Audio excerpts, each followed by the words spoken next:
What's up, guys? My name's Dean, or as most of you know me, Twisty, and it's time to get to another season mode. We're in round 15 at the moment, even though this is like round 14, technically.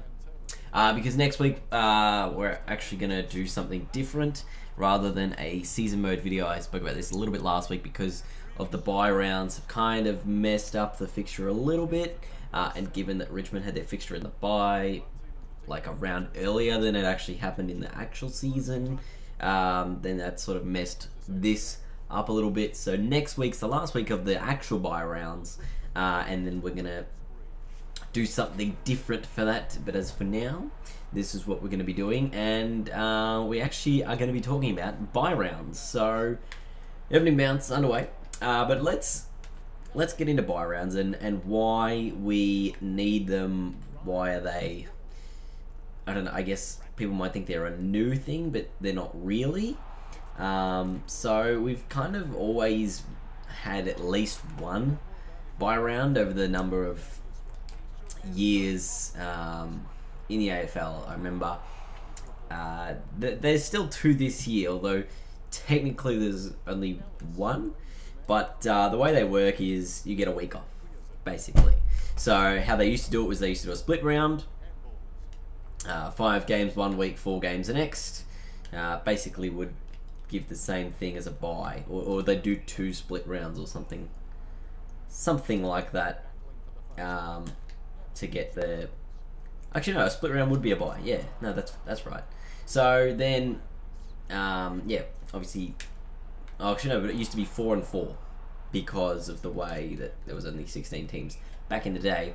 And then the Gold Coast came in, the byes were sort of messed up, like you'd have a bye randomly, and then late in the season every team had a bye within like 2 or 3 weeks, something like that. And then what we have now is we have these trio of sort of bye rounds in round 13, 14, 15. Where 6 teams miss out in each week, and then I think it's round. Let me get it up here.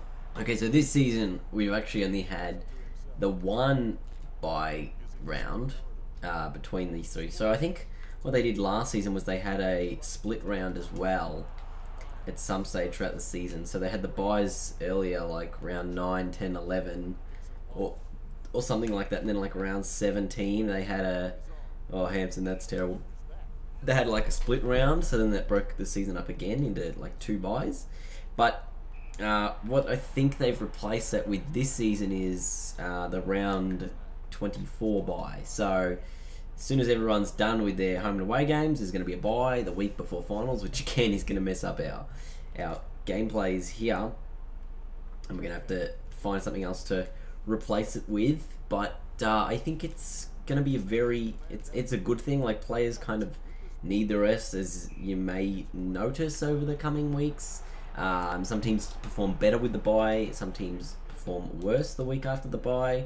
I know Richmond are generally pretty crap the week after the bye, so thank goodness we're playing Brisbane this week, because I remember last year I think we played West Coast the week after the bye at home, and it was a game we were probably expected to win, and we just didn't do anything with it. Now that was a terrible drop mark, but a beautiful goal. And what people don't understand is you get wrecked after like 14 constant weeks. People playing through injuries. To this point, they need a week to get off. Gives players extra time to recover. So and it's sort of like everyone gets their holidays, their school holidays. You get 2 weeks school holidays. These guys, like, this is their work, so they need like a little bit of holidays, I feel, anyway. And then if we look at the round 23 bye, obviously, so teams can be primed going into the final series. I think that is the number one priority here, is that getting the teams ready to play finals. Because the last couple of years, Fremantle have rested players two out of the last 3 years. I think they did it in, or maybe 2 out of the last 4. They did it in the year they made the grand final, so 2013, and then again in last year. And North Melbourne as well rested like 9 or 10 players in the last round or something stupid that the AFL were not happy with at all. And that this is sort of their response to that is, you know, alright, well, we'll give you a bye round. That's a magnificent kick! We'll give you a bye after round 23. Does it sort of make the season lose momentum is the problem here? Is, you know, is everyone going to sort of go, well, you know, my team's done. There's now a break between now and the finals. What am I going to do for this weekend? So the AFL are trying to stack this middle weekend with a bunch of stuff. I'm sure that it will get better over future seasons. Obviously, this is only the first season that they've done this sort of bye intermission between round 23 and the finals. So what have we got this year? I think we've got the EJ Witten game, which Channel 7 is now broadcasting, which I think is a little bit disappointing, considering Channel 9 has been doing it for so many years. Then you've got there's going to be a women's game, I think, on that weekend, the final of the Women's League, which will be the Bulldogs versus Melbourne, or something like that, which will sort of lead into the Women's League next season, so that's going to be on there. And I'm not actually sure what else is currently scheduled for that round 23 bye weekend. Hopefully there's some cool stuff, you know, down at the MCG. Hopefully they'll get a big turnout to the women's league game. That'll make it interesting as well. So there will definitely be some, you know, stuff over that weekend, but it won't be as sort of big as the first week of finals. But I guess that means for me, as a Richmond supporter, if we do make the finals, I'm going to get at least 2 weeks of finals hype before we get eliminated. Hopefully we can pull off a miracle again this year and get there, but I don't see that happening. Yeah, so what do you guys think? What should they put in the round 23 bye weekend? What should they, you know, be doing throughout you know, the current bye weekend? So when there's only 6 games on, should there be anything special? I know we've got the Thursday night games, but they're actually happening over the next 4 to 5 weeks rather than just the 1 week of tonight, or rather than just over the bye week. So yeah, let me know what you guys want to see happen over those bye rounds, and or, you know, how many bye rounds should there be, when should they happen, or what we should be doing in the round 23 bye, because I am definitely going to be hungry for footy, especially if my team is KO'd from the finals. I want to watch everything that I possibly can. So you never know, I might go down to the women's game, wherever that is, and watch that. So we will see how we go. And let's beat this Melbourne team, because Melbourne are annoying. Oh, they played advantage. Actually, no, I'll take that back. Melbourne aren't annoying. They just beat us. Hence, they are annoying to me. Oh, Miles takes him on. Runs to the fitty and kicks. Oh, that was absolutely perfection. Somehow found Hampson. Oh, one of the funniest things was last week against, it would have been 2 weeks ago now, against the Gold Coast. I was watching the game back when we won in the last quarter. Hampson takes a mark about 20 metres out, directly in front. It was a great mark. And Dennis Cometti on commentary goes, "This is no mere formality, believe me." And I just started pissing myself laughing. I'm like, Sean Hampson, he's not known for his great goal-kicking ability. And that's quite hilarious. I just thought it was funny. Who knows if anyone else thought it was funny. But I'll be at the game again this week against the Lions, because we should get it done.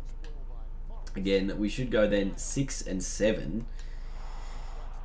Did he just kick the ball 50 metres backwards? Yes, he did.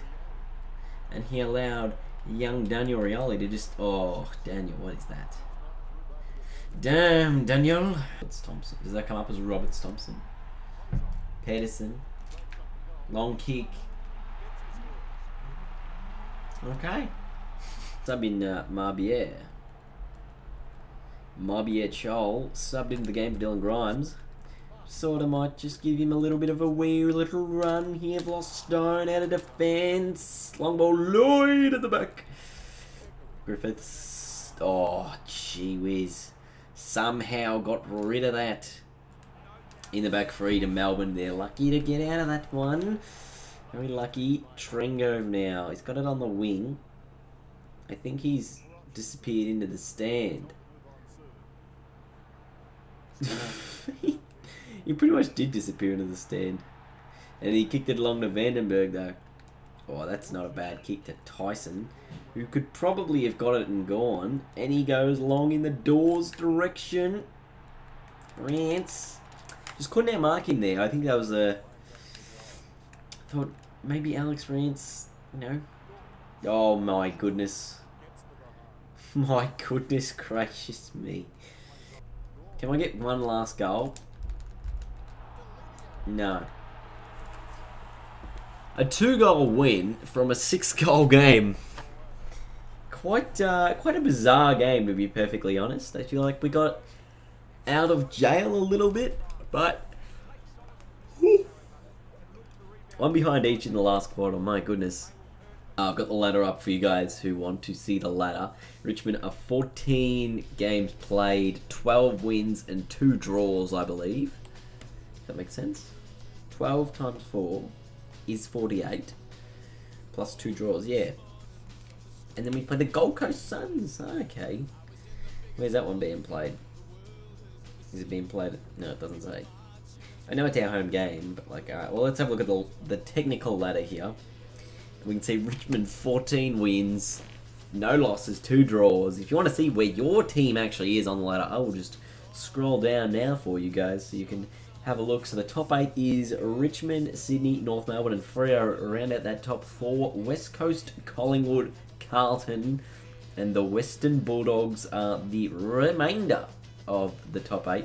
Followed by Brisbane, very close. The Giants, very close. Geelong, St Kilda, Port Adelaide, Hawthorn, Gold Coast, Essendon, Melbourne, and the Adelaide Crows sitting on the bottom of the ladder. But everyone is still a mathematical chance of making that top 8 right now. Let me know what you guys think. What should we do with bye rounds? Should they keep going? Should they not keep going? You decide, and I will see you guys later.